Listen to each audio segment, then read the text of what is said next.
Om Namah Shivaya. There was some technical difficulty and there was some delay. Sorry about it. We'll start. Happens on. Yes.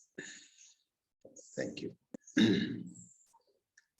Chandrodbhasita Shekhare Smarahare Gangadhare Shankare Sarpairbhushita Kantakarna Vivare Netrottavaishwanare Dantitvakrita Sundaram Baradhare Trailokya Sare Hare Mokshartham Kuruchitta Vritti Makhilam Anyaistu Kim Karmabhihi.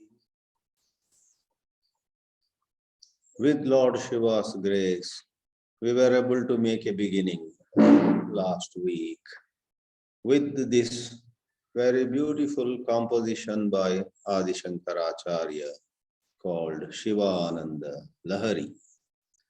Lahari, waves, Anandalahari, waves of bliss.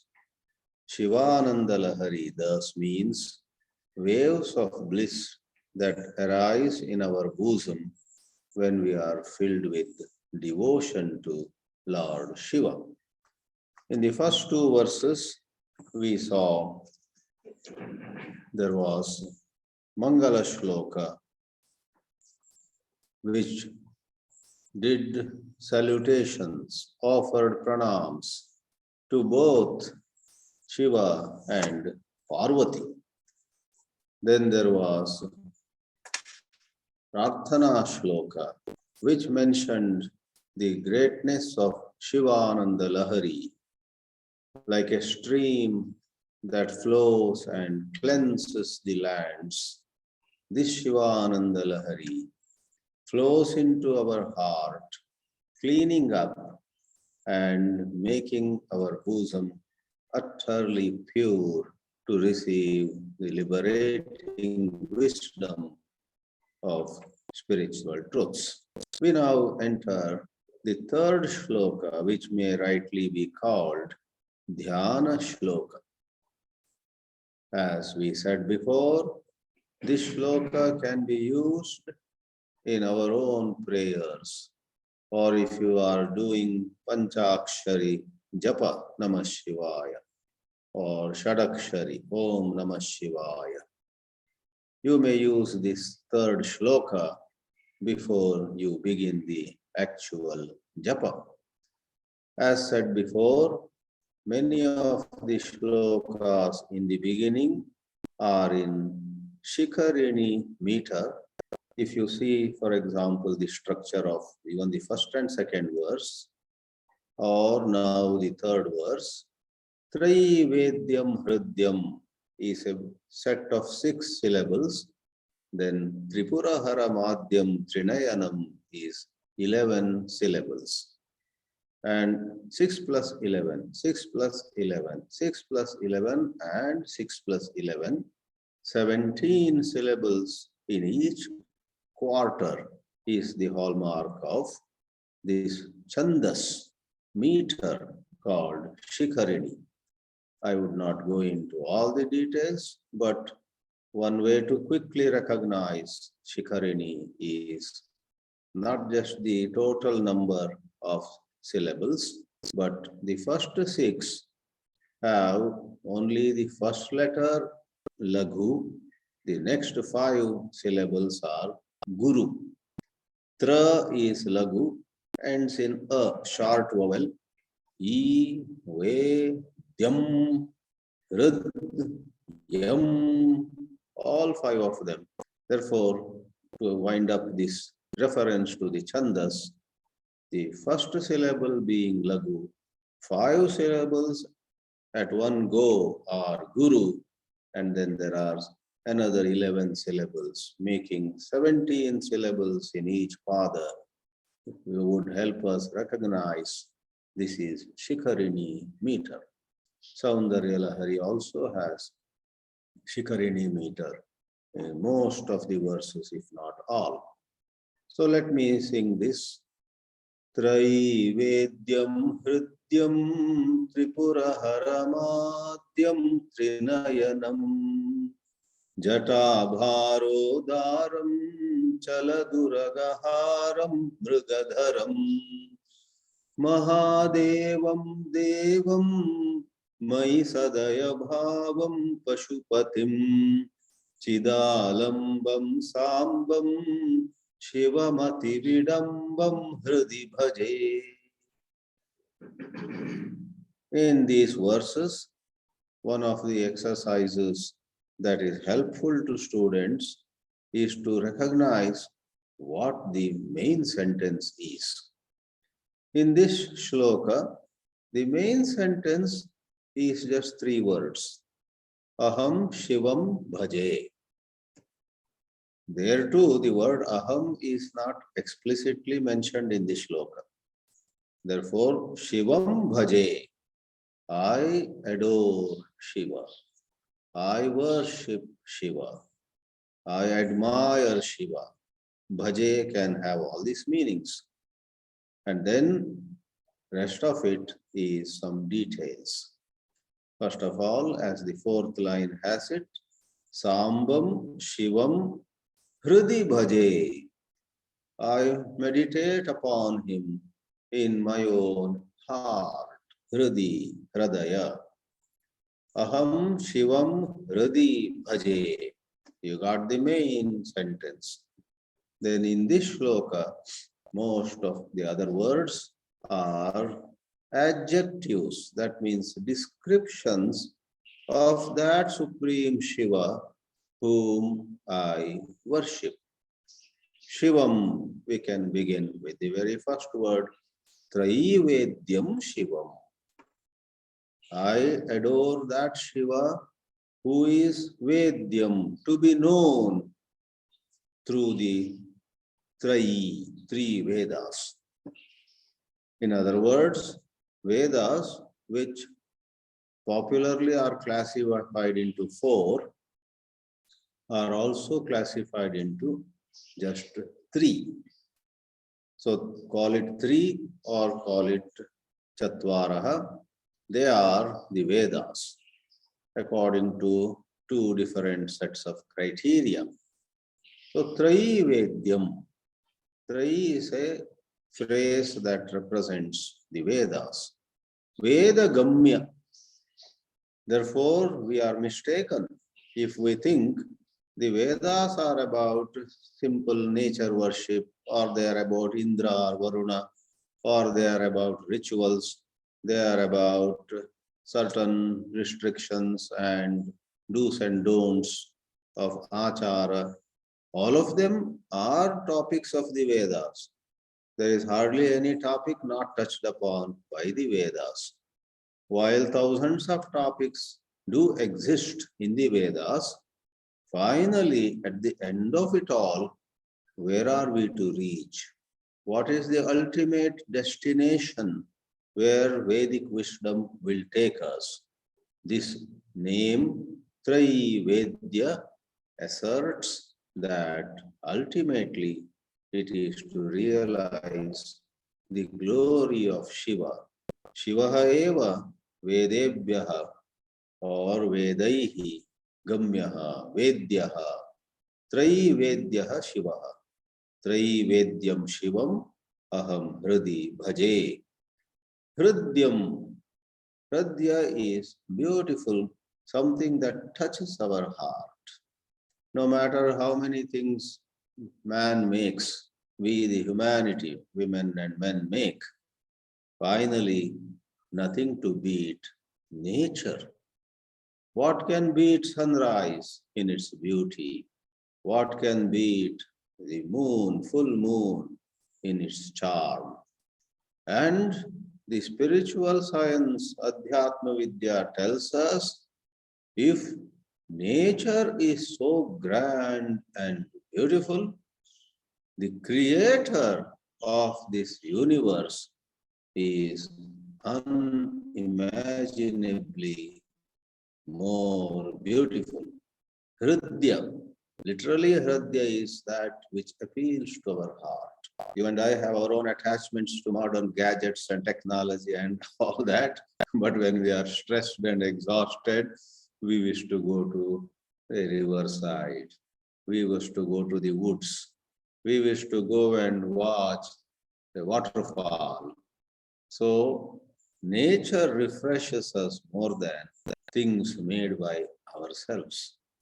And behind and above nature is the Lord, the Creator. Thirdly, Tripura Haram. Once more, it goes with the main object of the sentence, Shivam. Aham Shivam Bhaje. Kidrisham Shivam. What kind of Shiva are you talking about? Tripura Haram.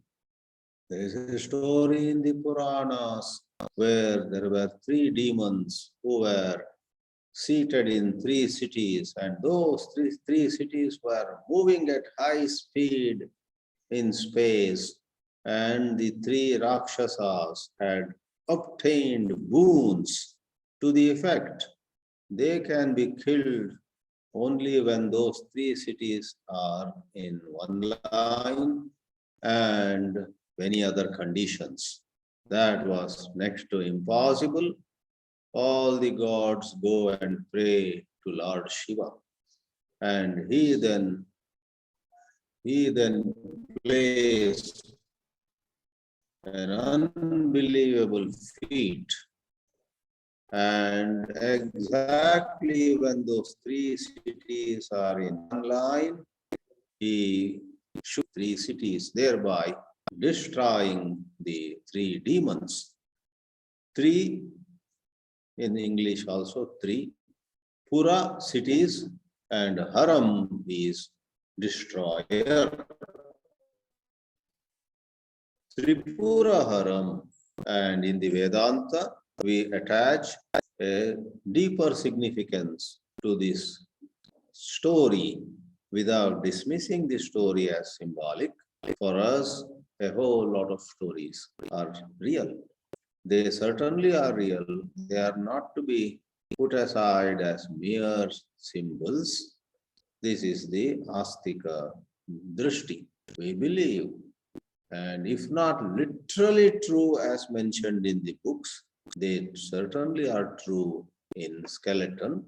Therefore, in addition to the actual act of grace by Lord Shiva, what the destruction of the three cities means is, in the Advaita Vedanta Darshana, in the form of waking dream and deep sleep, the three states of experience, avastha traya, you and I are deluded. When we are in waking state, one identity deludes us. We think we are this, we are that, we must become this, and so on. In dream state, another illusion, we are again deluded by our dream personality, its desires, its disappointments, and whatnot. And in deep sleep, in a manner of saying, there is again utter ignorance. Technically, deep sleep is deliberated upon by Vedanta scholars in different ways. Deep sleep is the top secret of all secrets. However, for laymen or for beginners in the Vedanta, we say, all these three states actually confound and confuse us. Who are we actually? Am I how I see myself in deep sleep? Am I how I see myself in dream? Or am I how I see myself in the waking state? Is more than $1 million question. And Tripura Hara means that insight of Brahma Vidya, whereby the illusions of the Avasthatraya are blasted and we see Satya, the truth, as it is. By Shiva's grace, we will be able to rise above the illusions of the three states. Adyam, he is the foremost. Trinayanam, he is three-eyed. Shiva is Trambaka and Trinayana, Treksha, three-eyed. Further, there are descriptions here of the Sakara Rupa. It is said Jatabhara Udaram. Udara is, he is looking great. Elsewhere, Udara may mean generous in giving in charity. But here it is grand and splendid.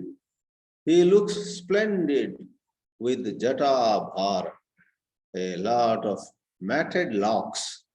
Shiva's hair is not trimmed and short and cropped, etc.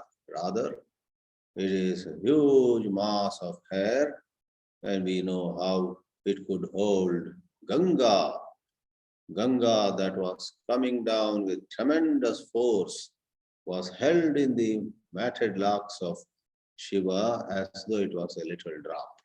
Some of these are described wonderfully in another work of devotion to Lord Shiva, Shiva Mahimna Stotra by Pushpadanta, Tripura Samhara, this Ganga Avatarana, and so on are referred to there in different shlokas. So here there is no reference to Ganga, but the reference is to Shiva's Jata.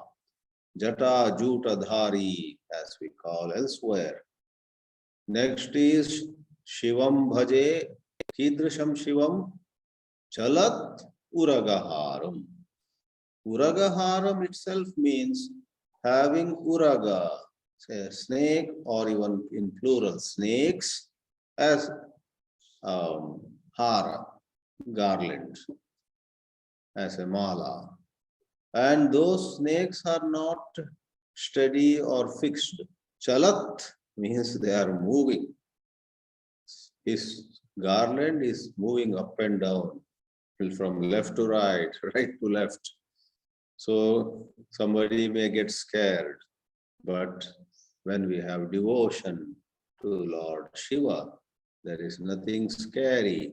Everything is so beautiful, so unique, something that you don't see anywhere else. Chalat Uragaharam Mrugadharam. In his four hands, he holds different things. One of the hands, he holds a deer. Mruga is deer here. A deer represents our unsteady mind. Chanchalam manaha.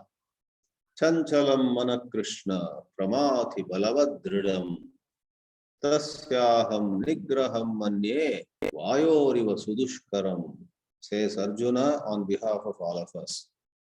If we have one major problem in life in general and in the matter of walking on the spiritual path specifically, it is our own unsteady mind. But this unsteady mind, symbolized by a deer, is held in place without allowing it to move by Shiva, Mrugadharam. And of course, there are some stories where certain opponent throws a deer at Lord Shiva, a literal deer, and Shiva just holds it, and it is trapped in his hand. So once more, we don't want to explain away everything, saying it is another symbolism. We believers accept the tales as real. It is true, and it has symbolic meanings also. For that matter, all the Vedika karmas, all the smartha karmas, smartha meaning karmas mentioned in Smritis, are real, are to be done, are to be performed with Shraddha. And if somebody says, oh, these rituals are symbolic, well, they may have symbolism, they may have certain beauty about them, they may have many other dimensions to them, but the very act of worshipping and the mantras chanted properly have their merit, have their strength, have their efficacy. Mahadevam is the great Lord. Many are the Devas, but he is Mahadeva. Devam. Sometimes we want short names. Whenever we love somebody, we would like to address that man or lady, sometimes with the full name, sometimes with a short name. In your America, so many short names, and newcomers would be wondering. So you have Dick, and then we are told Dick is a short name for Richard. So where is Richard? Where is Dick? And then we go on learning very many short forms. So Mahadeva and Deva, short. Mai Sadaya Bhavam. This is a sweet expression. I worship Shiva, who always has daya, compassion towards me. Mai, towards me. Sa daya bhava. In the samasa, it becomes sa daya bhava. Daya becomes daya. Mai sadaya bhavam pashupatim. He is the master, he is the poshaka, he is the palaka of all the living beings. And there are a couple of words more. This is a bunch of descriptions of Shiva, you may call it. A bouquet of beautiful flowers, all with the fragrance of Shiva Bhakti. Chidalambam. Sri Ramakrishna Mission's book translates, is the support of pure consciousness. Fine, but he himself is pure consciousness in his true nature. Therefore, though it is said support, there is no bheda. The true nature of Supreme God, Vishnu or Shiva, Rama or Krishna, is they are all Chinmatra. They are Chinmaya. Chit is the truth. Rest of it is an appearance. Chit alamba. Chit means consciousness. Alamba means support. Sambam. Sa amba. Ambaya sahitaha. Amba is the Divine Mother. So in the spirit of the first verse, here too, Mother Parvati is brought into the scenario. I adore Shiva along with Parvati. Atividambam. Atividambam is, very perplexing. Vidambana is somebody looks poor, but actually he is the biggest rich man of the town. Somebody doesn't look handsome, but actually he is disguising himself. Disguised himself in a worldly garb, as the translation goes. So, Ati Vidambam. Therefore, don't jump to a conclusion. Don't judge Shiva hastily with your limited understanding.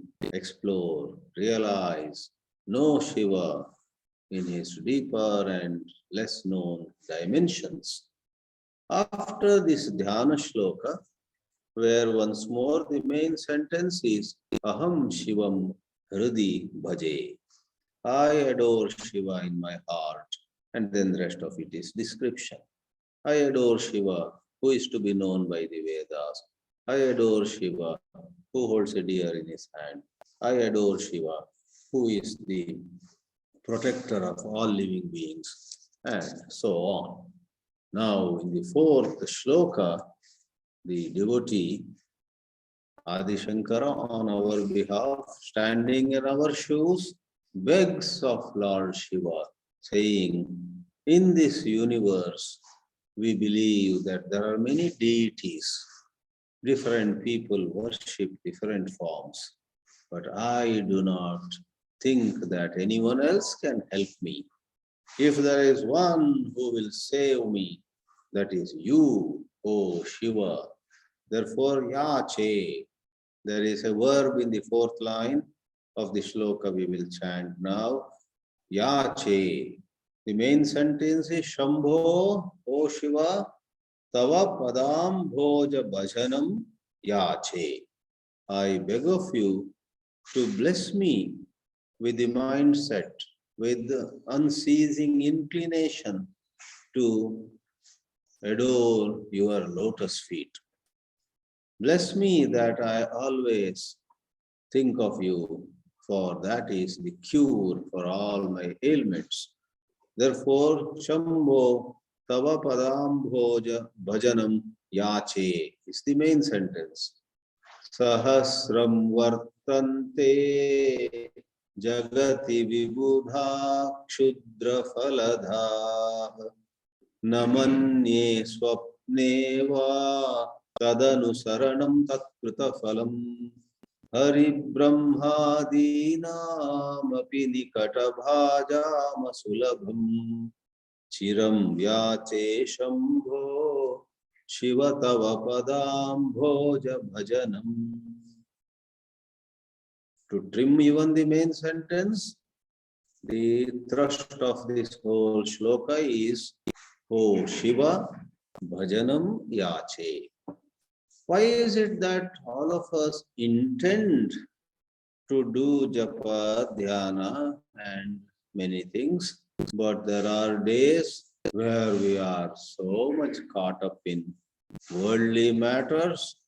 The world by itself is not wrong, but when we get into the worldly matters, our likes and dislikes, our prejudices, our ambition, our hurt, our pride, our regrets, so many things come up, leaving us exhausted. Otherwise, what is wrong? Spirituality is not against money or woman or man or car or huge palatial house. Spirituality is not against anything of the world per se. But typically, this man or woman, house and car, bank balance and other things, they really mess up our psychology. If somebody else has a better car, we don't like it. So therefore, it is said sadhana is necessary. Sadhana is necessary so that we deal with the world in a proper manner without losing our inner balance.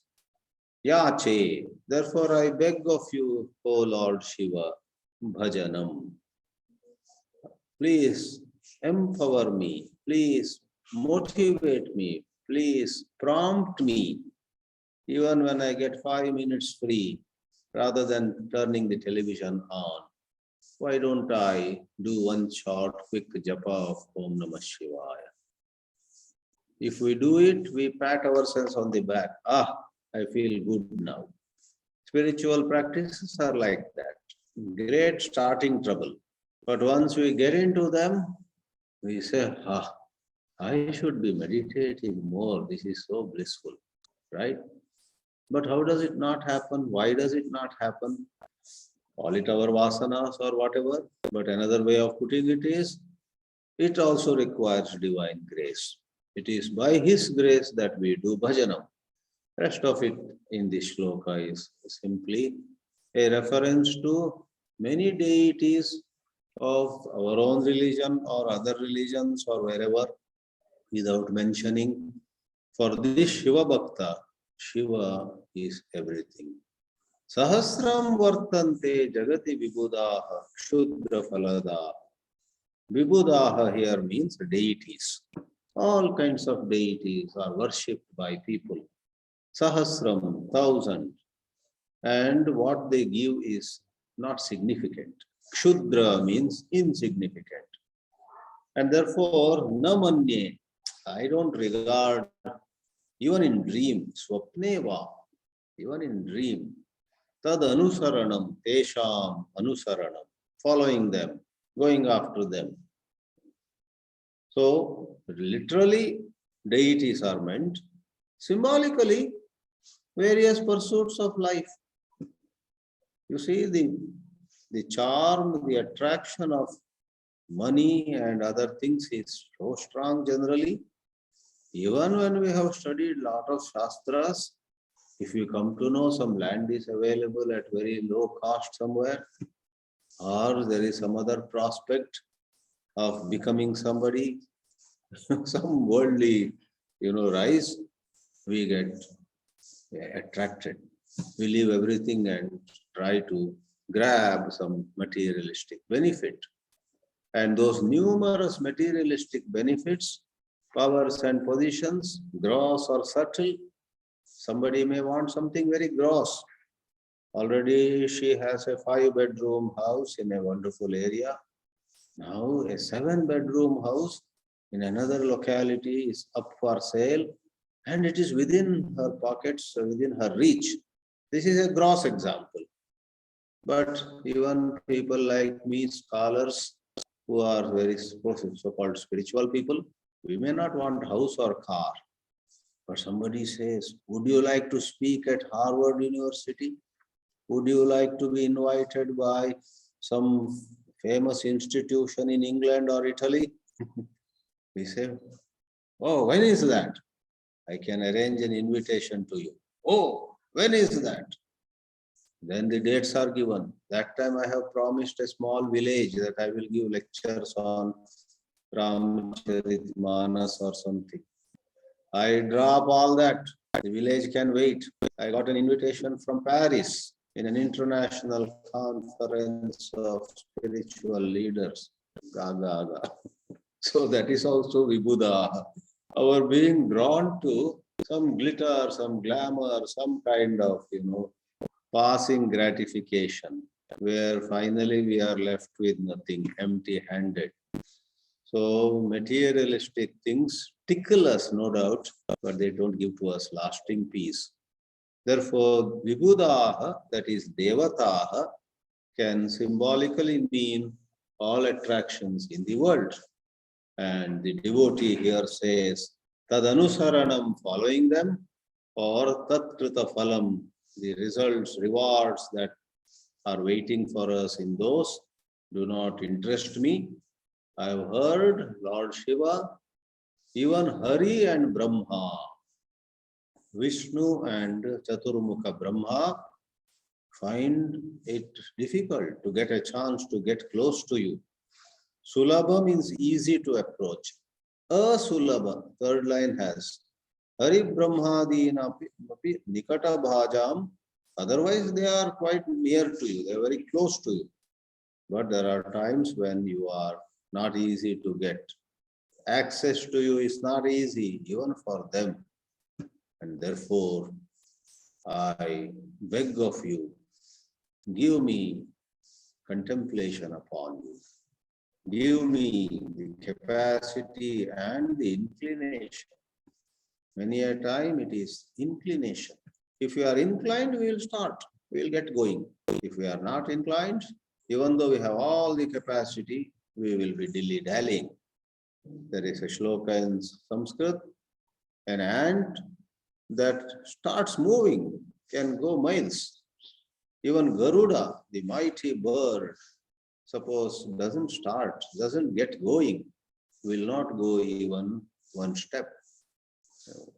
Gachan pipiliko yati yojananam shatanyapi agachan vainateyopi padamekam na gacchati.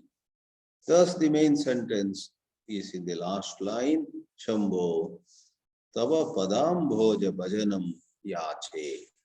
I beg of you. And then saying again, now addressing Shiva once more. Oh Shiva, you are called Pashupati, and I am a Pashu.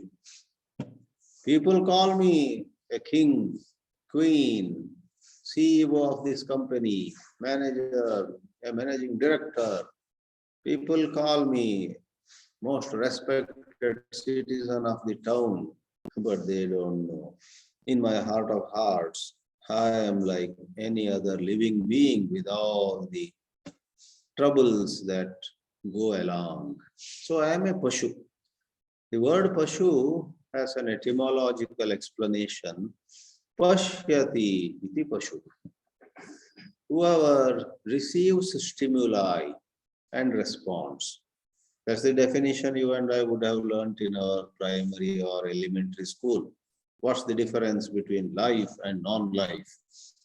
One of the lakshanas of life is that which receives stimuli and responds. There is a real ant and something that looks like an ant. If you touch the real ant, immediately it will withdraw, run away. It receives the stimuli and then it responds. So an ant or an elephant or you and me, we are all pashyati, samvedanam prapnoti, pratikriyam karoti. Then we respond.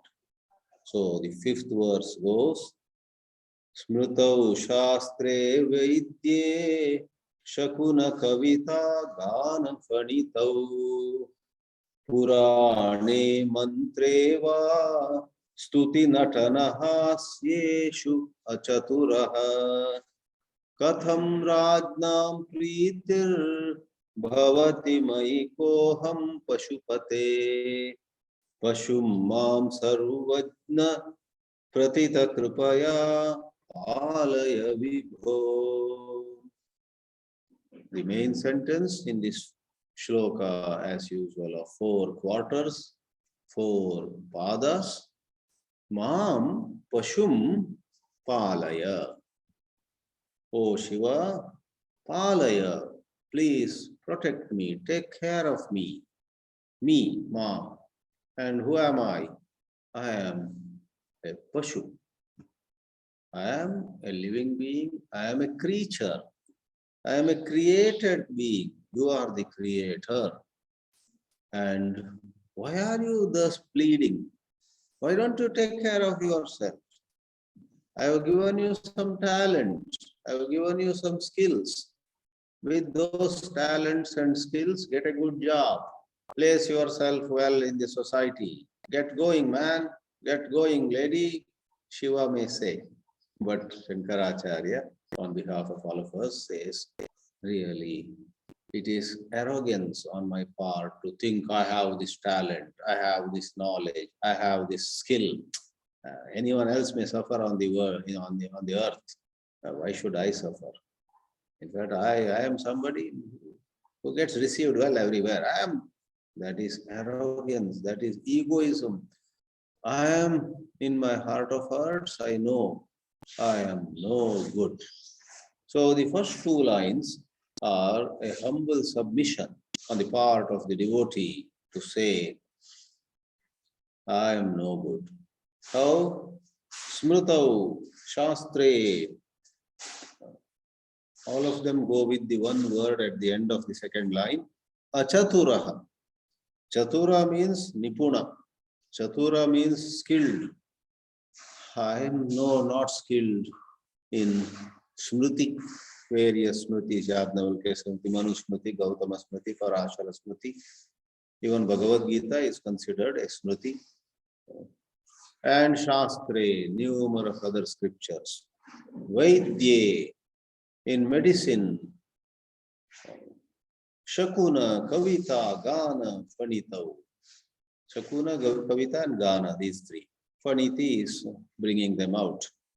So Shakuna is looking at the movement of birds. Some people can predict what is going to happen.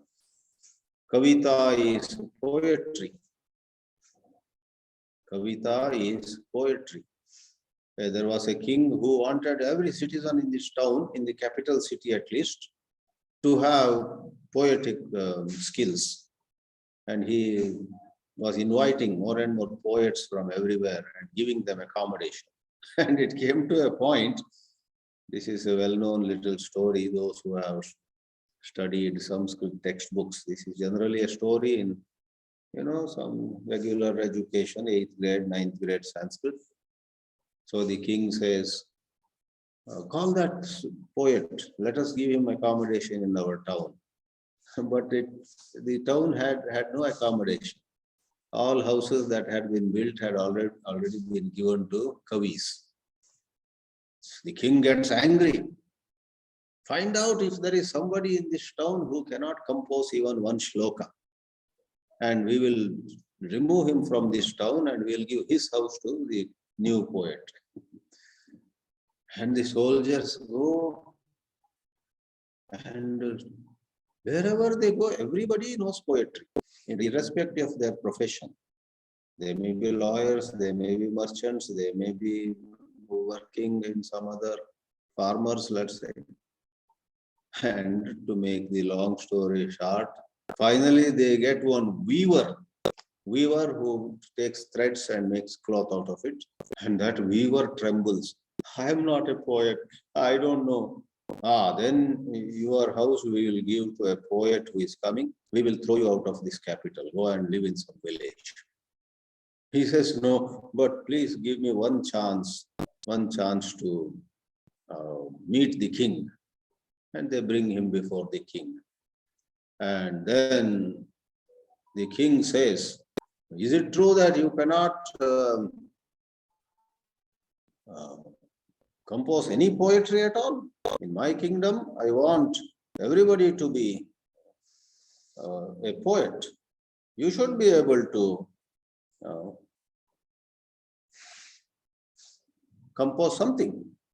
So the king says, king is, I think, Bhoja Raja in the story. So it just came to my mind. I will make it just one more minute. And he trembles. I am a weaver. I don't know any poetry. Then the king says, are you sure? Being in the capital city of Bhoja Raja, how come you cannot compose any simple shloka? Then he gathers some courage and says, Rajan, I can try to say something about my own predicament, how poor I am in poetry. I can put it in a little poetic way. Okay, go on, say that. And there is the famous shloka. Kavyam karomi nahi charu taram karomi yatnat karomi yadi charu taram karomi bhupala mauli mani mandhita pada pitha. Those three lines are okay. The last part is interesting. Esaha Sanka, O valorous king, Kavayami Vayami Yami. This is quoted by scholars. Kavayami Vayami Yami. And what is this Kavayami Vayami Yami? Kavayami means Kavitam Rachayami. I do compose some little things like this. Kavayami, I create poetry. Vayami, I weave clothes. In Sanskrit, Vayami means to weave clothes. Kavayami, remove ka, you get Vayami. In Vayami, you remove va, it is Yami. Yami, Yati means goes. Yami means I go. So after singing this shloka, Esaha Sanka Kavayami Vayami Yami, saying that he starts walking away. The king says, stop. That is a beautiful shloka that you have sung. So you may keep your house. We will quickly make some arrangement for the visiting poet to stay, to reside in our city. So there is a reference to Kavita. So this devotee says, I am worse than that weaver also. I cannot make any poetry. Not in singing, not in Purana, not in mantra, tantra, stuti, in the art of praising, natana, art of acting, hasya, in the art of being a comedian or a humorist. In other words, the devotee humbly says, I actually am not good in anything. Or even if I am good in something that is temporarily given to me by you, any moment it may vanish. Any moment we may lose a certain skill or talent or ability. So this being the case, I having no skills really, in this world it's going to be difficult for me. Rajnam pritihi katham bhavati. How will anybody employ me for long? In olden days, the Rajnam. Today you have government agencies, private agencies, all these. They are all like Raja. Koham, after all, who am I? I am no one. So this is a humble submission with a certain philosophical insight. As we said before, even though part of our mind says, no, I am not bad, I am better than so many others, I am qualified, I come from a very good family, and so many things, though part of our mind may say. But really speaking, anyone among us, if the situations change, could be simply nowhere. Rather than waiting for that time when we are thrown by the side of the road, right now, today, without any delay, we must take refuge in the lotus feet of God. Pashum Mam, I am like a Pashu. I am no special person. Hey Sarvajna, you know it all. Sarvam Janati, iti Sarvajna. Hey Sarvajna, Pratita Kripaya, with your compassion, Kripa, which is Pratita, which is well known. Pratha means something that everybody knows. What is so well known? Pratita Kripaya, Vibho, all pervading Lord, Mam Palaya. So once more, the whole sloka revolves around the main sentiment. Shiva, I am nobody and you must please protect me. Similarly, there is a shloka with a little difference of approach.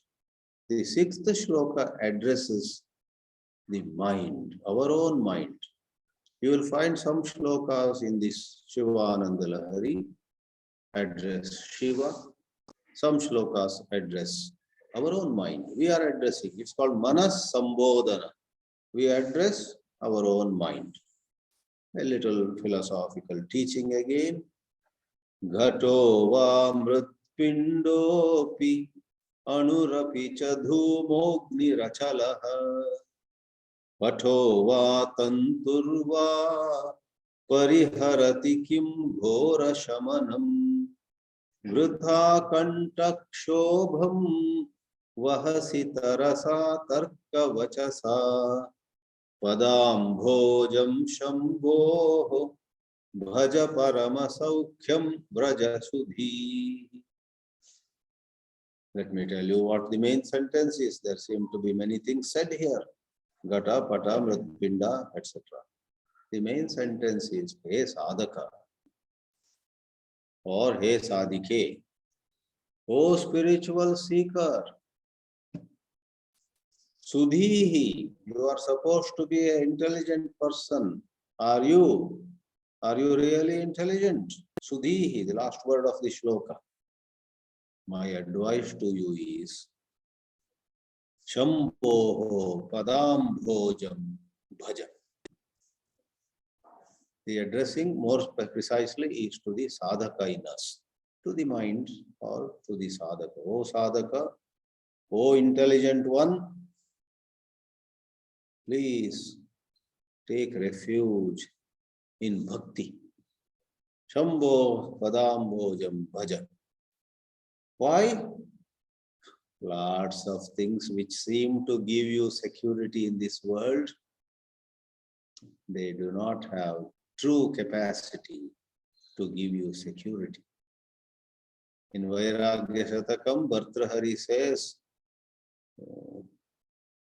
anything and everything in this world which seems to give to us some status and power and etc., really is fraught with fear. Sarvam vastu bhayanvitam bhuvi nrinam vairagyameva abhayam. Have wealth, use wealth. We are not saying run away from wealth. Have family, have activities, play several roles at home in the society. Do all of them. But deep inside you, please know that none of these will definitely stand by you. If they help you in times of need, that is God's grace. But we never know. So, resort to Shiva Bhakti, and then the rest of the shloka says, Ghatova Mritpindova. There are some philosophical discussions. There is clay, Mrit is clay, Mritpinda, a lump of clay. With that you make a pot.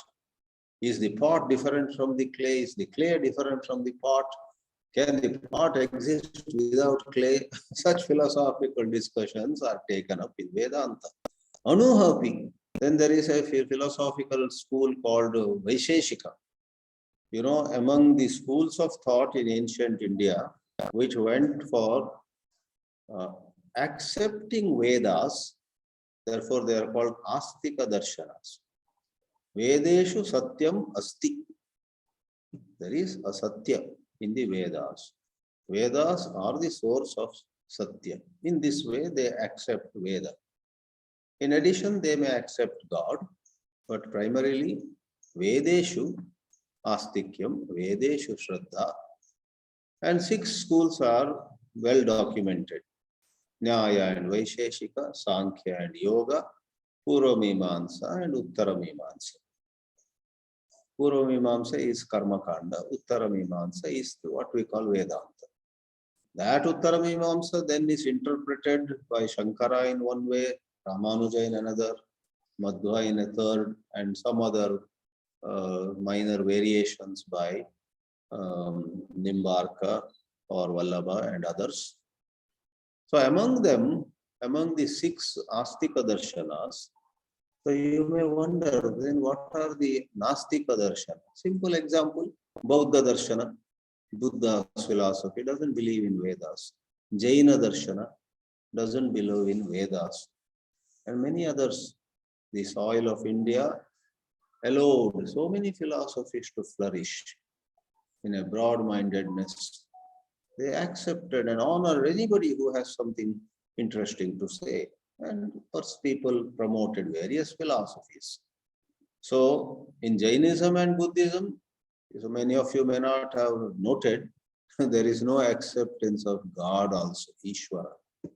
It is Nirishvara Vadas.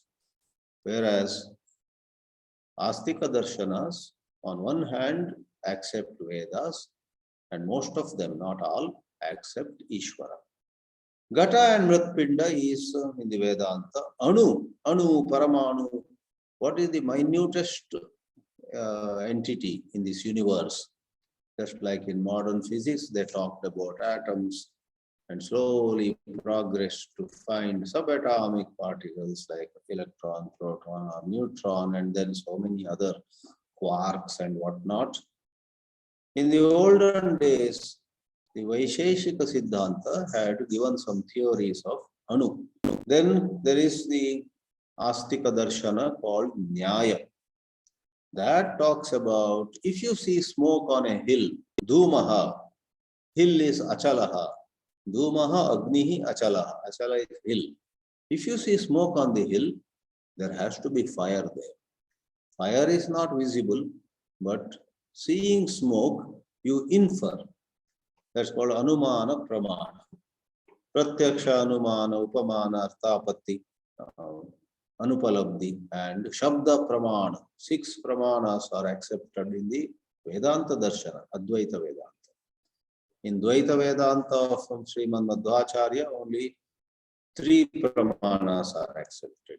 Some other school may accept 4 Pramanas. Pramana meaning how to know something. Like in this case, how to know fire on the hill? By seeing smoke. That is Anumana, inference. Patova Tanturva. Again, I guess it is on one hand Tarka, which is an extension of Nyaya, or even in the Vedanta. Vedanta uses Sankhya and Yoga and Tarka, etc., where appropriate. The 4th is Patova Tanturva. I hold before you, let's say, a piece of cloth, and I ask, tell me what this is. And if you say this is cloth, I smile and say it's not cloth, it is threads. And if you say, Swamiji, you are showing threads, what threads? Can't you see this is cloth? Cloth is pataha and threads are tantu. So hair-splitting arguments whether this is threads or cloth or something else. The devotee here says, O seeker, O sadhaka, O intelligent mind, you know, do all such discussions take you anywhere at all? This is all dry logic.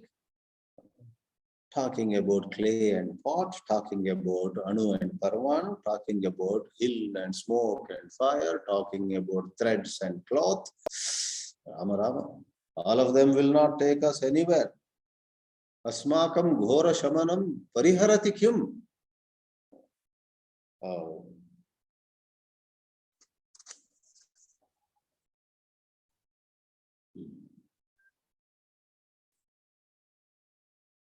Ghora shamanam.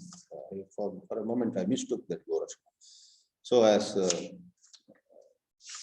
Swami Tapasyananda has, many of you may have that book in your hand, rightly said, Ghora Shamana is name of Yama, because he is Ghora, frightening, and he brings Shamana, that is, he brings end to end. Shamana is to make something quiet.